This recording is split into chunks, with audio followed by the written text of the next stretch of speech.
નમસ્કાર વિદ્યાર્થી મિત્રો, શ્રી ગણેશાયનામાં જય માતાજી। આજે આપણે આ વિડીયોમાં ધોરણ 6 માં ગણિત વિષયમાં પ્રકરણ 8 દશાંશ સંખ્યામાં થોડું હવે આપણે આગળ વધવાનું છે। જોઈશું આ વિડીયોમાં આપણે સ્વાધ્યાય 8.5 દાખલો નંબર 1 નીચેના દરેકનો સરવાળો શોધો। એમાં પહેલો દાખલો નંબર 1 0.007 વત્તા 8.5 વત્તા 30.08। હવે આપણે એનો સરવાળો તો પછી શીખીશું પહેલા, પણ એ પહેલા આપણે એનું સ્થાન જોઈ લઈએ। દશક, એકમ, દશાંશ, શતાંશ અને સહસ્ત્રાંશ। તો આપણે લખ્યું છે દશકમાં 0, એકમમાં 0, દશાંશમાં 0, શતાંશમાં 0 અને સહસ્ત્રાંશમાં 7, એટલે કે 0.007। હવે વાત કરીશું દશકમાં 0, એકમમાં 8, દશાંશમાં 5, શતાંશમાં 0, સહસ્ત્રાંશમાં 0। તો સંખ્યા છે પ્લસ કરીને 08.500। હવે દશકની વાત કરીશું ફરી આગળ। દશકમાં 3, એકમમાં 0, દશાંશમાં 0, શતાંશમાં 8 અને સહસ્ત્રાંશમાં 0। તો અહીંયા તમે જોઈ શકો છો સરવાળો ટોટલ આ રીતે આપણે 7 બરાબર। પણ પહેલાં આપણે અહીંયા જોઈશું દશકમાં 3, એકમમાં 8, દશાંશમાં 5, શતાંશમાં 8 અને સહસ્ત્રાંશમાં 7। તો આ કેવી રીતે આવ્યું છે એ આપણે જ્યારે સરવાળા દ્વારા તમને ખ્યાલ આવી જશે કે બરાબર 0.007 વત્તા 08.500 વત્તા 30.080। તો 7 ના 7, 8 ના 8, 5, 8 અને 3 તો 38.587। તો તમે જોઈ શકો છો 38.587। તો આ આપણે દશક, એકમ, દશાંશ, શતાંશ અને સહસ્ત્રાંશના ખાના પાડ્યા છે। તો કેટલો જવાબ આવી વિદ્યાર્થી મિત્રો અહીંયા 38.587 માટે 0.007 વત્તા 8.5 વત્તા 30.08 બરાબર 38.587 થાય। વિદ્યાર્થી મિત્રો, આ પ્રથમ દાખલામાં તમને ખ્યાલ આવ્યો હશે એ આશા રાખું છું। બીજો દાખલો જોઈશું 27.076 વત્તા 0.55 વત્તા 0.004। તો અહીંયા આપણે જોઈશું દશક, એકમ, દશાંશ, શતાંશ અને સહસ્ત્રાંશ। દશકના સ્થાનમાં 2 છે, એકમના સ્થાનમાં 7, દશાંશમાં 0, શતાંશમાં 7, સહસ્ત્રાંશમાં 6। તો સંખ્યા છે 27.076। હવે આગળ જોઈશું દશકમાં 0, એકમમાં 0, દશાંશમાં 5, શતાંશમાં 5, સહસ્ત્રાંશમાં 0। તો સંખ્યા છે 0.550। પછી આગળ વધીશું દશકમાં 0, એકમમાં 0, દશાંશમાં 0, શતાંશમાં 0 અને સહસ્ત્રાંશમાં 4। દશકમાં 0, એકમમાં 0, દશાંશમાં 0, શતાંશમાં 0 અને સહસ્ત્રાંશમાં 4। તો સંખ્યા છે 0.004। તો સરવાળો કરીશું આ સંખ્યાનો 27.076 વત્તા 0.550 પ્લસ 0.004। 6 4 10, 0 વધી પડી 1, 7 ને 1 8, 8 ને 5 13, 13 ના 3 વધી પડી 1, 5 ને 1 6, 7 ના 7 અને 2 ના 2 એટલે 27.630 થાય। માટે 27.076 વત્તા 0.55 વત્તા 0.004 બરાબર 27.630 થાય। અહીંયા જો તમે બરાબર 27.630। આગળ વધીશું ત્રીજો દાખલો 280.69 વત્તા 25.2 વત્તા 38। તો આપણે અહીંયા જોઈશું અહીંયા આપણે 6 ખાના પડ્યા છે 100, દશક, એકમ, દશાંશ, શતાંશ અને સહસ્ત્રાંશ। તો જોઈશું પહેલું 100 ના સ્થાનમાં 2, દશકમાં 8, એકમમાં 0, દશાંશમાં 6, શતાંશમાં 9, સહસ્ત્રાંશમાં 0। 100 માં ફરી જોઈશું તો બીજી સંખ્યા છે 0, દશકમાં 2, એકમમાં 5, દશાંશમાં 2, શતાંશમાં 0, સહસ્ત્રાંશમાં 0 બરાબર। 100 માં 0, દશકમાં 2, એકમમાં 5, દશાંશમાં 2, શતાંશમાં 0, સહસ્ત્રાંશમાં 0।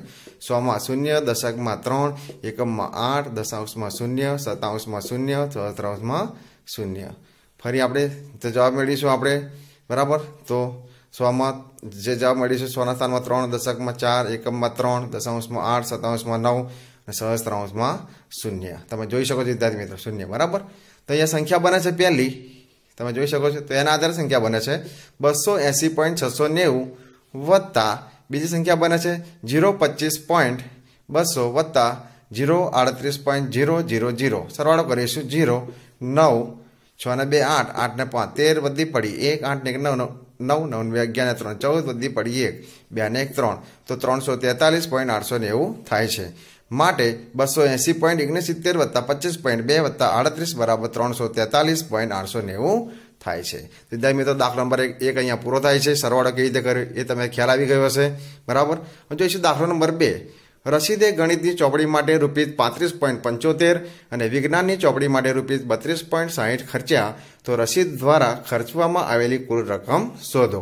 તો આપણે સરવાળો કરવાનો છે કે ₹35.75 તો ગણિતની ચોપડીનો ખર્ચ વત્તા ₹32.60 વિજ્ઞાનની ચોપડીનો ખર્ચ, બરાબર। તો સરવાળો કરીશું 5 ના 5 7 ને 6 7 ને 6 7 માં 7 હતા 6 કરે 7 ને 6 13 વધી પડીએ 5 ને 6 ને 2 8 અને 3 ને 3 6 તો રૂપીસ કુલ થાય છે 68.35।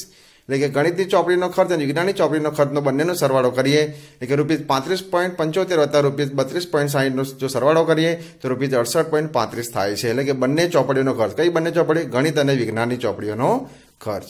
એટલે કે માટે રસીદે બંને ચોપડીઓનો કુલ ₹68.35 ખર્ચ કર્યો છે, એમ આપણે અહીંયા કહી શકાય।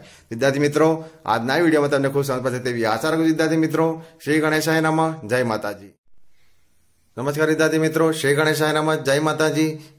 હવે આપણે ધોરણ 6માં ગણિત વિષયમાં પ્રકરણ 8 દશાંશ સંખ્યામાં હવે થોડું આપણે આગળ વધીશું, જોઈશું સ્વાધ્યાય 8.5। એમાં જોઈશું આપણે દાખલો નંબર 4। નસરીને 3 મીટર 20 સેન્ટીમીટર કાપડ તેના શર્ટ માટે અને 2 મીટર 5 સેમી કાપડ તેના પેન્ટ માટે ખરીદ્યું, તો તેના દ્વારા ખરીદવામાં આવેલ કાપડની કુલ લંબાઈ શોધો। અહીંયા આપણે નોંધ આપી છે, મેં નોંધ લખી છે કે સેમીમાંથી આપણે મીટરમાં ફેરવવા પડશે, એટલે સેમીમાંથી મીટર કરવા પડશે। સૂત્ર છે 100 સેમી બરાબર 1 મીટર માટે 1 સેમી બરાબર 1/57 મીટર થાય। હવે આપણે શર્ટ માટે કેટલું આપ્યું છે? તો 3 મીટર ને 20 સેમી કાપડ, બરાબર। તો શર્ટ માટે ખરીદેલું કાપડ 3 મીટર 20 સેમી છે, બરાબર કરીને લખ્યું છે। તો બરાબર નીચે બરાબર 3 મીટર વત્તા 20 સેમી બરાબર 3 મીટર વત્તા, હવે સેમીને મીટરમાં ફેરવી દઈશું આપણે કે 3 મીટર વત્તા 20 ગુણ્યા 1/57 મીટર બરાબર 3 મીટર વત્તા 20 એકા 20 20 ના છેદમાં 6 એટલે કે 3 મીટર વત્તા 20/57 મીટર બરાબર 3 મીટર વત્તા 0.20 મીટર થાય। 3 મીટર વત્તા 0.20 મીટર થાય। બંનેનો સરવાળો કરીએ વિદ્યાર્થી મિત્રો તો 3.20 મીટર થાય। હવે આપણે વાત કરીશું રકમ મુજબ કે 2 મીટર 5 સેમી કાપડ તેના પેન્ટ માટે ખરીદ્યું, તો પેન્ટ માટે ખરીદેલું કાપડ તો કેટલું છે? 2 મીટર 5 સેમી, તો લખ્યું બરાબર 2 મીટર વત્તા 5 સેમી બરાબર 2 મીટર વત્તા, હવે સેમીને આપણે શેમાં ફેરવવાના? મીટરમાં, લખ્યું બરાબર 2 મીટર વત્તા 5 ગુણ્યા 1/57 મીટર થાય બરાબર 2 મીટર વત્તા 5 ગુણ્યા 1 છેદમાં 100 એટલે કે 5/57 મીટર બરાબર 2 મીટર વત્તા 5/57 મીટર છે એટલે શું થશે? 0.05 મીટર। એટલે સ્ટેપ બનશે 2 મીટર વત્તા 0.05 મીટર। આ બંનેનો સરવાળો કરીએ, કોનો 2 મીટર વત્તા 0.05 મીટર બંનેનો સરવાળો કરીએ વિદ્યાર્થી મિત્રો તો થાય છે અહીંયા બરાબર કરીને લખ્યું છે 2.05 મીટર। 2 મીટર વત્તા 0.05 મીટર બરાબર 2.05 મીટર। હવે આપણને અહીંયા શર્ટ માટે ખરીદેલું કાપડ કેટલું મળ્યું? 3.20 મીટર અને પેન્ટ માટે ખરીદેલું કાપડ કેટલું મળ્યું? 2.05 મીટર। હવે બંનેનો સરવાળો કરીશું કે 3.20 મીટર કાપડ શર્ટ માટે ખરીદ્યું વત્તા 2.05 મીટર કાપડ પેન્ટ માટે ખરીદ્યું, બંનેનો સરવાળો કરીશું 5 ના 5 2 ના 2 3 ના 2 5 એટલે 5.25 મીટર કાપડ કુલ ખરીદ્યું। કેટલું કુલ કાપડ? 5.25 મીટર કાપડ કુલ ખરીદ્યું। માટે કહી શકાય કે નસરીને કુલ 5.25 મીટર કાપડ ખરીદ્યું, બરાબર ખરીદ્યું। કેટલું? 5.25 મીટર કાપડ ખરીદ્યું, કોણે? નસરીને। વિદ્યાર્થી મિત્રો, આ વિડીયોમાં આપણે શું શીખ્યા? એક તો સેમીમાંથી મીટરમાં ફેરવ્યા અને કઈ સૂત્ર વાપરી? 100 સેમી બરાબર 1 મીટર માટે 1 સેમી બરાબર 1/57 મીટર થાય। વિદ્યાર્થી મિત્રો, આજના વિડીયોમાં દાખલા નંબર 4માં તમને ખૂબ સમજ પડશે તેવી આશા રાખું। વિદ્યાર્થી મિત્રો, શ્રી ગણેશાય નમઃ, જય માતાજી। નમસ્કાર વિદ્યાર્થી મિત્રો, શ્રી ગણેશાય નમઃ, જય માતાજી। હવે આપણે ધોરણ 6માં ગણિત વિષયમાં પ્રકરણ 8 દશાંશ સંખ્યામાં હવે થોડું આપણે આગળ વધીશું, જોઈશું સ્વાધ્યાય 8.5 દાખલો નંબર 6। સુનિતાએ તેની શાળા સુધી પહોંચવા 15 કિલોમીટર 268 મીટર 15 કિલોમીટર 268 મીટર બસ દ્વારા 7 કિલોમીટર 7 મીટર કાર દ્વારા અને 500 મીટર ચાલીને મુસાફરી કરી, તો તેની શાળા તેના ઘરથી કેટલી દૂર હશે? બરાબર, એને શું કરી સુનિતાએ તેની શાળા સુધી પહોંચવા 15 કિલોમીટર 268 મીટર બસ દ્વારા અને 7 કિલોમીટર 7 મીટર કાર દ્વારા અને 500 મીટર ચાલીને મુસાફરી કરી તો તેની શાળા તેના ઘરથી કેટલી દૂર હશે એવું આપણને કીધું છે। અહીં આપણે નોંધ લખી છે કે મીટરમાંથી કિલોમીટરમાં ફેરવવા પડે, એટલે કે મીટરમાંથી કિલોમીટર કરવા પડશે। સૂત્ર છે 1000 મીટર બરાબર 1 કિલોમીટર, માટે 1 મીટર બરાબર 1000 કિલોમીટર। હવે આપણે પહેલું શોધવાનું છે સુનીતાની બસ દ્વારા મુસાફરી કેટલી છે, બરાબર કરીને લખ્યું છે 15 કિલોમીટર 268 મીટર।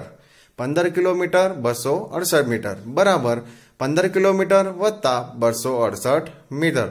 268 મીટર બરાબર 15 કિલોમીટર વત્તા 268 ગુણ્યા 1000 કિલોમીટર બરાબર 15 કિલોમીટર વત્તા 268 કિલોમીટર બરાબર 15 કિલોમીટર વત્તા બરાબર 268 સહસ્ત્રાંશ કિલોમીટર અથવા શું બોલી શકાય અહીંયા 268 કિલોમીટર। તો શું લખ્યું છે આપણે દશાંશમાં 0.268 કિલોમીટર, એટલે કે બરાબર 15 કિલોમીટર વત્તા 0.268 કિલોમીટર। આ બંનેનો સરવાળો કરી વિદ્યાર્થી મિત્રો કેટલો થશે 15.268 કિલોમીટર। આગળ જોઈશું હવે સુનીતાની કાર દ્વારા મુસાફરી। આ શોધી આપણે સુનીતાની બસ દ્વારા મુસાફરી કેટલી આવી 15.268 કિલોમીટર આવી। હવે આપણે શોધવાની છે સુનીતાની કાર દ્વારા મુસાફરી કેટલી થાય છે શોધીશું। તો 7 કિલોમીટર 7 મીટર બરાબર 7 કિલોમીટર વત્તા 7 મીટર બરાબર 7 કિલોમીટર વત્તા 7 ગુણ્યા 1000 કિલોમીટર બરાબર 7 કિલોમીટર વત્તા 7 ગુણ્યા 1 એટલે છેદમાં 1000 એટલે કે 7000 કિલોમીટર। 7 કિલોમીટર વત્તા 7000 કિલોમીટર બરાબર 7 કિલોમીટર વત્તા 0.007 કિલોમીટર થાય। હવે 7 કિલોમીટર વત્તા 0.007 કિલોમીટર આ બંનેનો સરવાળો કરીએ વિદ્યાર્થી મિત્રો તો કેટલો જવાબ મળે અહીંયા બરાબર કરીને 7.007 કિલોમીટર થાય। વિદ્યાર્થી મિત્રો આગળ વધીશું આપણે સુનીતાની ચાલીને મુસાફરી તો કેટલી છે 500 મીટર, તો લખી બરાબર 500 મીટર બરાબર 500 ગુણ્યા 1000 કિલોમીટર બરાબર 500 ગુણ્યા 1 એટલે 500 અને છેદમાં 1000 એટલે કે 500,000 કિલોમીટર બરાબર 0.500 કિલોમીટર થાય। કેટલી થાય 0.500 કિલોમીટર થાય। હવે આપણે જોઈ લઈએ પહેલેથી કે સુનીતાની બસ દ્વારા મુસાફરી કેટલી આવી 15.268 કિલોમીટર, સુનીતાની કાર દ્વારા મુસાફરી કેટલી આવી 7.007 કિલોમીટર અને સુનીતાની ચાલીને મુસાફરી આવી 0.500 કિલોમીટર। આજે બસ દ્વારા મુસાફરી, કાર દ્વારા મુસાફરી અને ચાલીને જે મુસાફરી કરી છે સુનીતાએ એની આપણે કુલ મુસાફરી શોધીશું। તો સુનીતાની કુલ મુસાફરી 15.268 કિલોમીટર બસમાં મુસાફરી વત્તા 7.007 કિલોમીટર કારમાં મુસાફરી વત્તા 0.500 કિલોમીટર ચાલીને મુસાફરી, તો 15.268 વત્તા 7.007 વત્તા 0.500 નો સરવાળો કરીશું ત્રણેયનો। તો 8 ને 7 15 વધી પડી 1 6 ને 1 7 5 ને 2 7 7 ને 5 12 વધી પડી 1 ને 1 2 22.775 થાય।